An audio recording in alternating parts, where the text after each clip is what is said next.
We're here obviously to talk about the pandemic and the effects of coronavirus in our community. And I'm going to start off first by showing a familiar chart to you, the chart to my immediate right, that shows the blue rise in cases. Those are the cumulative cases over the past 8 or so months. In the orange, those are the active cases. So you can see how they've risen since the beginning. The small bump right here are the week or two immediately following the Sturgis motorcycle rally. So we have a very, very sharp increase in the number of infections in our community and across our state. So much so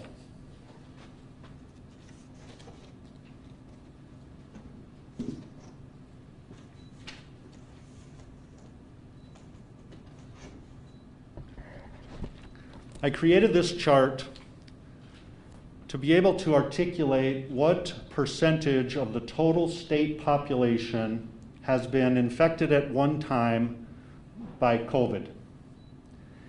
And so the least amount of population infected is at the bottom of this chart, and the largest percentage of infected at the top of the chart. I started keeping this chart around 6 weeks or so ago. And at that time, South Dakota was 6th from the bottom. 6th from the bottom, right here. 6 weeks later, South Dakota is number 2, right behind North Dakota. South Dakota has about 7.5% of its total population has been infected at one point or another, whereas North Dakota is about 8.5%. 6 weeks ago, the leading state with the most infections was Louisiana at about 3%. And now Louisiana is right here, right in that area. So South Dakota is progressing quickly, more so than 49 other states.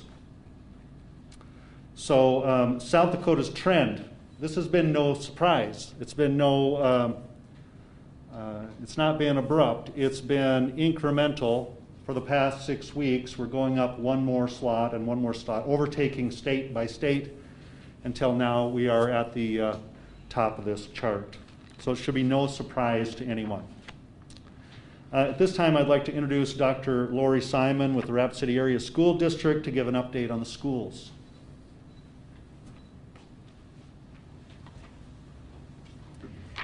Good afternoon. Thank you, Mayor Allender, for the opportunity to be here and talk to you today. As you likely know, yesterday our district COVID team, which is comprised of health professionals and district administrators, met to look at our own internal transmission data, which showed that the surge in COVID cases here in our state and our community continues to impact our students and staff. Currently, more than 10% of our staff is not able to work because they have either tested positive or they are in quarantine. I would like to expand upon those numbers a little bit more, and I'm looking at roughly the same time period that Mayor Allender actually just talked about. So we have been tracking our case data since well before the school year started. But I can tell you that at the end of September, when we looked at our active positive cases, we had 9 staff cases and 44 student cases for a total of 53. And at that time, staff made up 20% of our active cases. 1 month later, end of October, staff at that time made 27 cases, students made up 67 for a total of 94. But when you look at the percentage, staff now jumped up to 29% of our active cases. Then when we look at yesterday, we had 55 active cases among our staff, 94 among our students for a total of 158, and staff made up 35% of those active cases. So I want to just show you and talk to you about what we have seen just in the last 5 to 6 days alone. So when we reported our updated numbers on our website last Wednesday, we had 94 active positive students. When we looked yesterday, 5 days after that, that number had jumped to 103, which was a 9% increase. When we look at the number of students in quarantine, last Wednesday that number was 676, and yesterday it had jumped to 775, so a 13% increase. And finally, when we look at our staff last Wednesday, we had 47 active positive staff cases. Looking 5 days later, that number jumped to 55 for an increase of 15%. What's really concerning is that last Wednesday, we had 105 staff members in active quarantine. 5 days later, that number jumped to 180. That is a little more than 10% of our staff. As you can imagine, that makes it very, very challenging for us to staff our classrooms, our schools, our buses, our food sites, etc. And particularly to be able to do that safely. I'd like to give you a little bit more detail because we have so many of our health office assistants and nurses out either with symptoms, in quarantine, or out positive. This is really concerning because right now nearly almost all of our schools do not have full-time coverage. These are the staff, the only staff in our schools that are appropriately trained and properly equipped to deal with any symptoms or cases that appear to be COVID-like, whether we're talking about our students and our staff.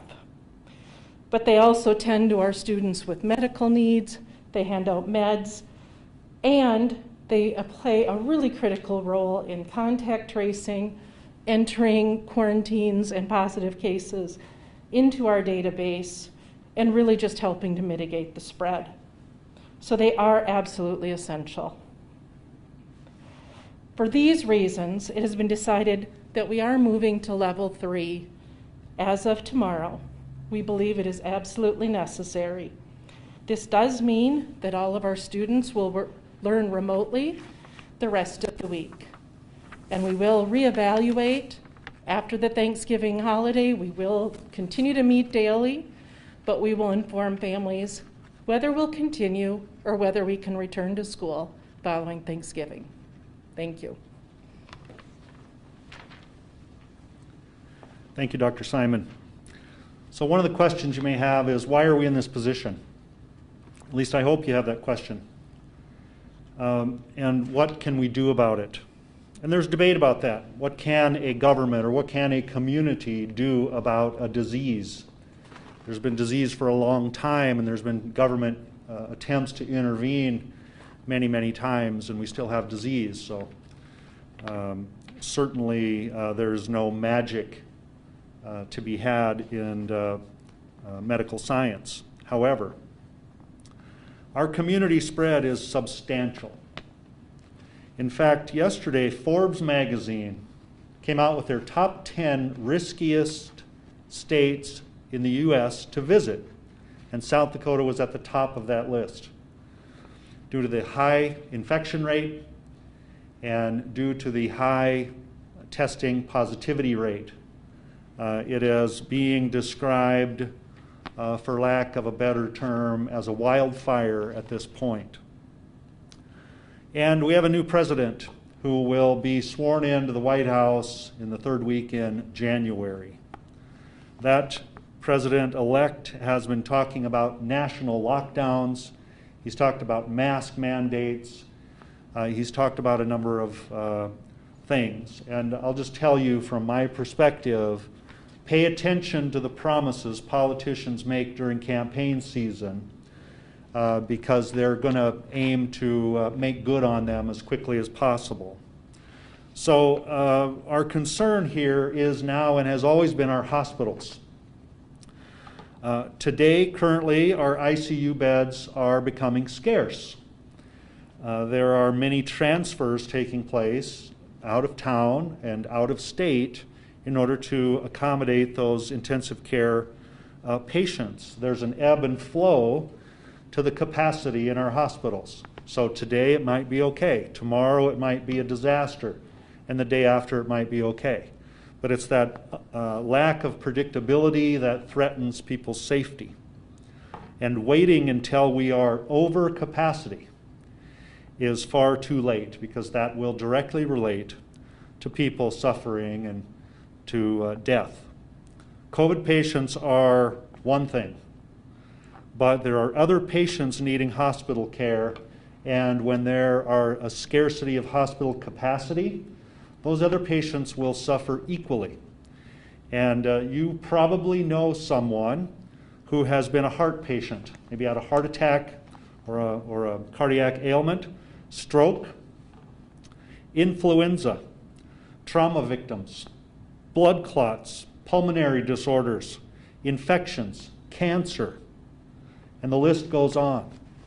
But I swear 9 out of 10 of you listening to this right now know someone in this category, know someone who could need hospitalization tomorrow, and if that staff is overwhelmed, they won't get it. So what we have been trying to avoid, what we have been explaining over and over and over again, is that we're trying to protect the hospital capacity, not just due to COVID, but COVID has produced the tipping point here that's going to wreck the capacity for all folks needing hospitalization. So what we want to avoid is the worst case scenario where hospital care has to be rationed. Someone will have to decide who lives and dies. That's what we want to avoid. And I can see in March or April why some of you may have laughed at that. But I hope, given the numbers that we are seeing today, I hope no one's laughing today. Hospital space is not the issue. The beds are not the issue. The floor space is not the issue. But the medical staff is. There are only so many staff. There is a high demand on staff right now. And so the most offensive and ignorant thing I have heard in a long, long time, I just heard yesterday. Someone said, this COVID thing is not that big of a deal. Well, my friend, I want to invite you to walk up to the hospital and find a nurse and tell them that it's not that big of a deal. We have individuals in this community, in fact, just in the Monument Health System, 5,000 individuals who have dedicated their life to keeping you and I healthy, and who are now gowned up in protective gear from head to toe every day, trying to comfort patients with all types of ailments who can't be comforted by their family members because there's no visitors at that hospital. And when they're done with their 12 or 14 or 16 hours today, they're going to come back tomorrow and do the same thing again, over and over and over. And just as a side note, today is perhaps the 1-year anniversary of the pandemic. The first recorded case was in a province in China on this date 1 year ago. So here's the dilemma. We're in a dilemma today. The pandemic has been politicized. I still see posts all the time where people say, we wouldn't be in this situation if the Republicans would have, or we hear that the economy wouldn't be bad right now if the Democrats wouldn't have. And I got to tell you, that just doesn't wash with me. This is a virus that, even though there's 10 people in this room, the odds are one of you is carrying it This is a virus who doesn't care your political affiliation, doesn't care what church you go to, doesn't care if you're man or woman. This is a virus whose job it is to spread to other hosts. So it's been politicized. We can't take that back. Our governor has chosen to put us on a specific path, one of freedom and liberty, one that's contrary to some of the other states. And recently, North Dakota and Iowa now just imposed more restrictions, such as mask mandates. But the governor's position is one that centers on personal responsibility. Well, now, friends, it's time to be personally responsible. Personal responsibility also includes ensuring that you are not being a danger to others. Let's take, for example, speed limits. Why can't you decide how fast you can drive on a road? We all know there are those long, lonesome highways where a speed limit is perhaps a little unrealistic. Why do we need stop signs if there's no people at the intersection? It's because we can't be trusted. We can't be trusted to be personally responsible in all circumstances. We prove that to ourselves as a people generation after generation. We now have a law on texting and driving because we cannot keep our hands off of our mobile device while we're operating a 2-ton vehicle. It's a behavior issue. It's a behavior issue. We also have, and speeding and stop signs are one thing, but I'll tell you, we also have another law, national law, that you can't smoke in buildings that are accessible to the public. You can't smoke in restaurants anymore. You can't smoke in bars. You can't smoke in public buildings. Because it has been determined that secondhand smoke is a danger to other people's health. And while you may make the decision to smoke your cigarette and pollute your own lungs, that's up to you. But you do not have the right to pollute someone else's lungs. And that analogy is very, very close to what we're talking about here with this pandemic. It's a behavior issue. Now I'd like to turn over the podium to Dr. Shankar Kura from Monument Health.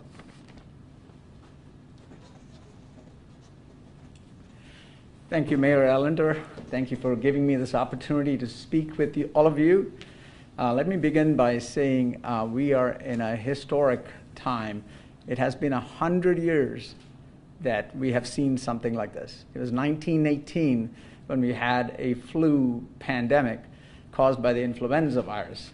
And here we are in 2019, 2020 with a 100-year historic infection that is plaguing the world. And sadly, the numbers here in the United States are probably among the worst. So I hope the stirring speech that Mayor Allender just gave resonated with most of you. And if you will allow me while I give you some practical measures that we can take, that you will listen with an open mind, because this is backed by research and by the scientific evidence. Since the virus has started plaguing the world, there's been a lot of research conducted, and based on that, there are some practical things that we can do. So this is a public health emergency, and this is a true crisis. Once in 100 years, you don't see this. So it is up to us, the power is within us, to do the right thing, to take these measures that science has clearly shown by evidence to work. So I'll start with a few. The first one is from Japan, where they studied 350 clusters, outbreaks that occurred in all kinds of settings. They fed the information collected by epidemiologists and contact tracing to a supercomputer and came up with 5 scenarios that put one at high risk from contracting COVID-19. And those 5, I like to call those the 5 Ds. Those are the high risk scenarios. Number 1 is dining with alcohol involved, and that usually lets barriers down, guards down. So that's one. The other one is dining or eating in groups greater than 4. That one's pretty obvious. And then the next one is having conversations or dialogue without a mask in close proximity, less than 6 feet. And then the last two are dormitories and shared restrooms. These are, again, high risk, so which kind of ties in with why we say when people gather in beaches, it is an open air setting, there's a low risk there, but the high risk is you have to use shared restrooms, shared restaurants, shared food areas, and that's where the risk increases. And finally, in a break room or areas that people relax, that's again a high risk area. So those are the risky areas that you want to avoid. Now, what are the practical things that we can do to stop the spread of the disease? And this is very important. The next two are what you want to avoid, the 3 C's. So you want to avoid closed spaces with poor ventilation, because that's been shown scientifically to increase the risk of contracting the virus. And then this next one is close contact. You want to avoid close contact. And that's the main mode of transmission of this virus is human-to-human contact. And then finally, crowded spaces, places that have large crowds. There the risk increases. Like the mayor pointed out, right now in this room there are about 10 or 12 people. The odds are still there that you'll get it. This is an invisible virus. Doesn't come with a placard bearing its name, but it's there. And it's very important we don't gather in large crowds. So what can we do? The 3 W's that we can do. Wash your hands. It seems simple, very important. Every time you go to the grocery store, get back home, wash your hands. Next, wear your mask. There is no controversy scientifically about this.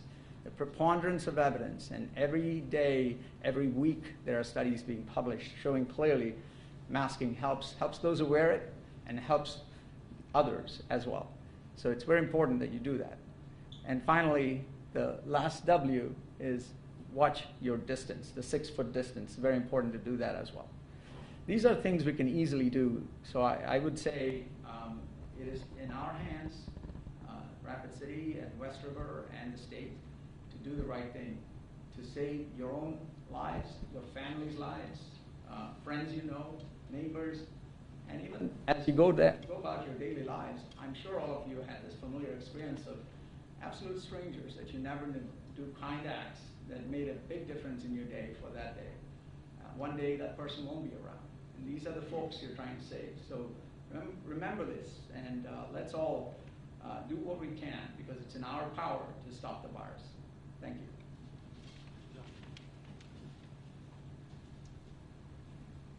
So here are some of the issues for you to consider. If you would like to avoid a future lockdown scenario, if you choose to be a good neighbor, if you want to buy us more time until a vaccine is available to the general public, if you want to exercise your personal responsibility, then do so. Exercise your personal responsibility. Wear a mask and stop taking unnecessary risks. There's a great deal of disease transmission that is taking place at sleepovers and dinner parties and large family gatherings and card games and things of that nature. This is an unreasonable risk today. There is a great chance that you're spreading or helping to spread this disease, which is contrary to the community goals of public safety. So here's the next steps. I believe the Rapid City Common Council is going to convene as early as this Thursday night, where they will contemplate a citywide mask mandate for Rapid City. I think it's time. If that date is going to take place, there will be a notification out on that today to the media. So consider I would just do this. Consider the public comment period on that open right now. On our city webpage, rcgov.org, on the right half of that page, just below the city seal, is something you'll see called Community Bookmark. And there's a link to submit a comment for a public meeting. As you may see if you've ever been in this room since the pandemic started, we have seating in this room for about 25 people. And we cannot have more than that in this room given the circumstances of the pandemic. So it's preferred to get your public comments in writing online.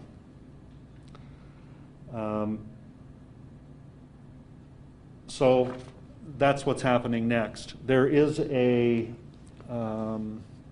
are some sample signs around here. I think I've hidden them from myself. Oh, here they are.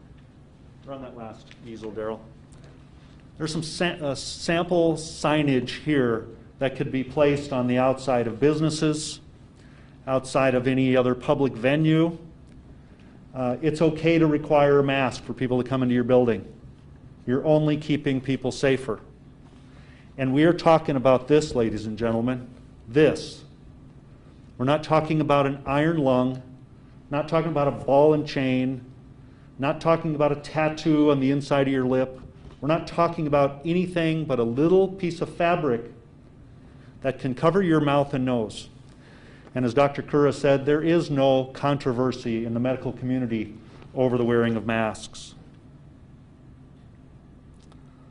So this is a time for us to act. It's time for us as a community to wake up and take this seriously.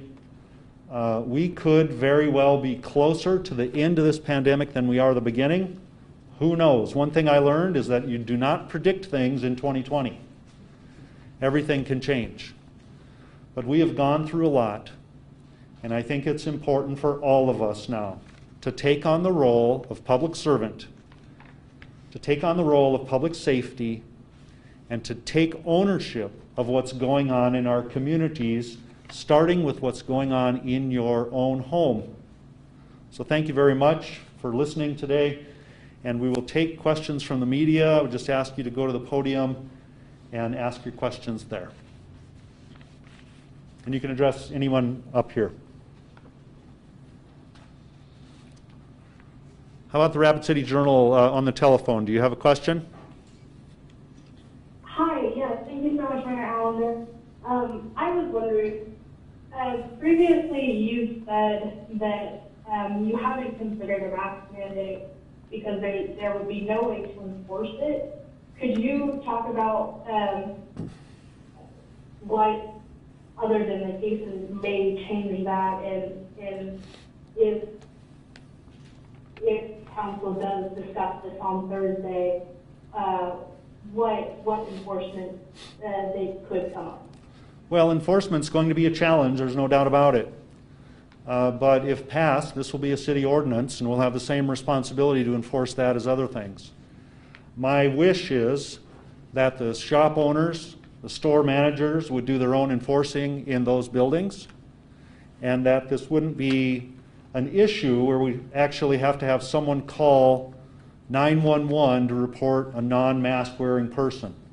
I don't think that's a good use of public safety resources, because in the pandemic their workload is up as well.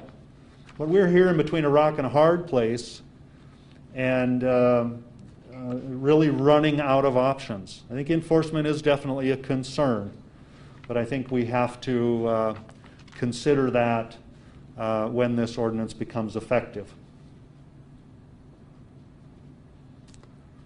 Other questions? Got some great experts here. You're welcome to them. May I ask another? I'm sorry. Yes, please do. Dr. Kura, if you wouldn't mind, this morning we heard from the county's emergency management manager, who very much talked about kind of the necessary staff for Monument Health and for our healthcare system. Could you talk about kind of the numbers that we have and the what's being done, if anything, to get more people into hospitals if there are people? Thank you for your question. Monument Health has been planning for this since March, so a lot has gone into it. And the biggest challenge, like Mayor Allender pointed out, is staffing. As you can understand, hospitals are made up of heroes, nurses, doctors, ancillary services, radio technologists, lab technicians. There are so many people that make up a hospital. It's not a building. And this is the part that this pandemic is highlighting. What has been often called essential workers, I call them heroes. That's the correct word for these folks. And I can tell you a loud shout out to all of my colleagues right now working in the hospital, everyone, doesn't matter what role they play in the hospital. We couldn't do it without a single person. All 5,000 employees of Monument Health are the reason why we're here and why this community is able to get good health care. And what we have to realize, COVID-19 is a disease that is only a portion of our healthcare burden that we at Monument Health take care of. We also have a large number of folks that need routine care for heart failure, for kidney failure, all kinds of other disease burdens that also exist. So this is putting a strain on all of us, and which is why I think it's important that we as a community now come to the aid of our heroes and make sure they are there every day to take care of us.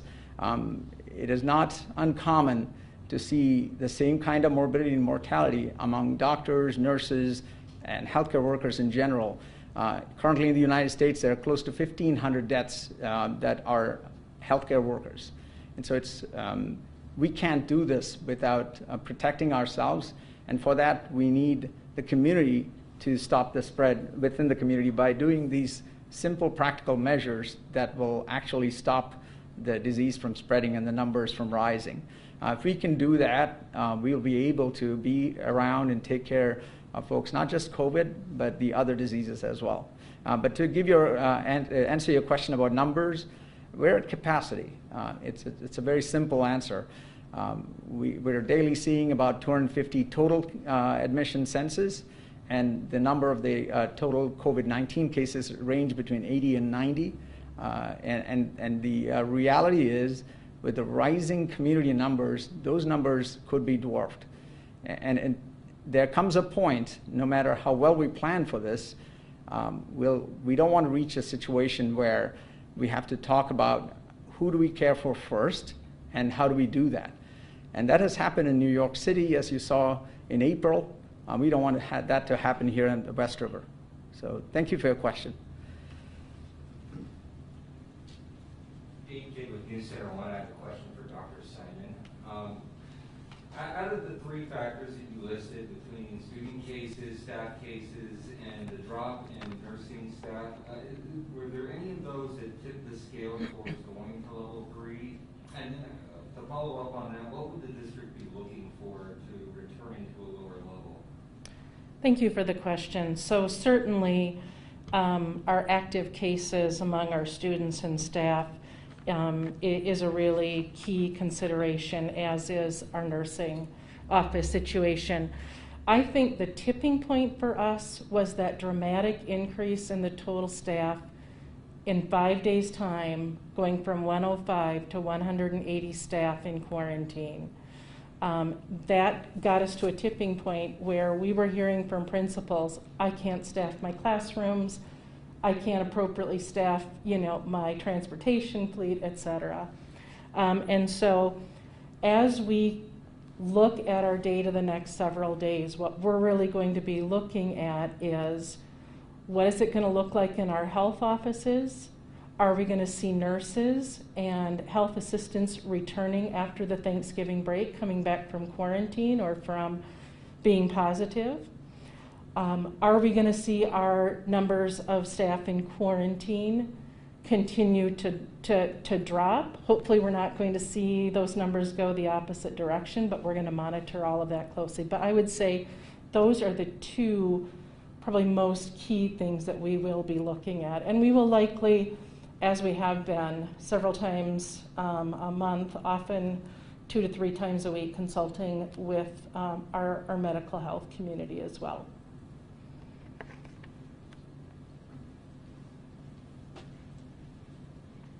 Sydney Thorson with Catalan. My question is for Lori Simon again. So I noticed that when you guys switched from a level 1 to a level 3, is there a reason that a level 2 was out of the question in this situation? You know, that's a really great question, and what we have found in our data, Sydney, is that level 2 wasn't really helping us. In fact, as I look at our high school numbers, they were actually higher for a period of time at level 2 than they were at level 1 for a period of time. And so as we've really looked at the effectiveness of level 2, we're just not seeing it. And so for me, I'd rather try to spend a shorter amount of time in level 1 and or level 3 and try to get our kids back in school at level 1.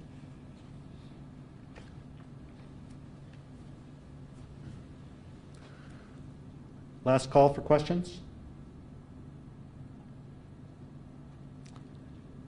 Okay. Hi, Mayor Allender. Yes. I was wondering, have you heard from the governor's office at all about whether or not a mask mandate could possibly impact municipal funding? No.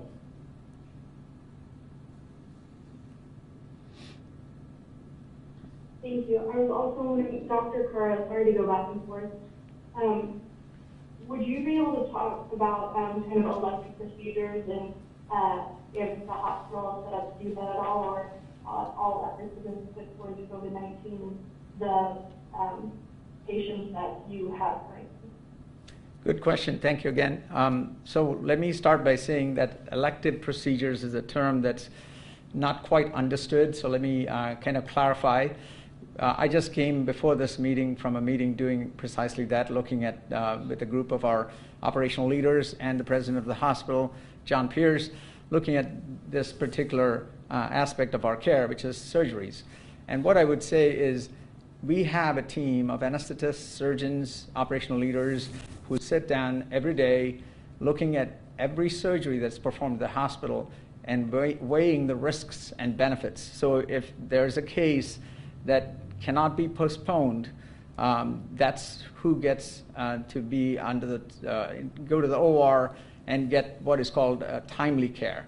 So the quality of our surgery is dependent on timeliness of the care. If we delay some of these procedures, it adversely impacts those folks.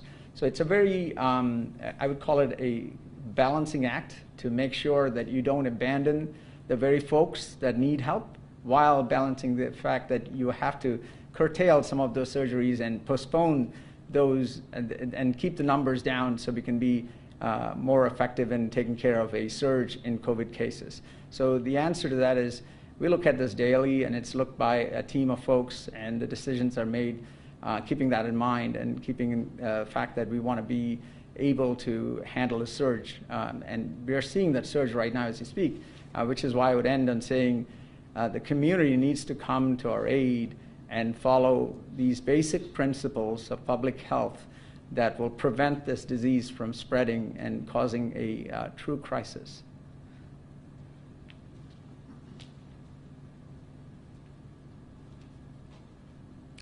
Any last questions? All right, I would like to thank Dr. Kura, Dr. Simon, also Katie Peterson, our signer, and thank you all for being here.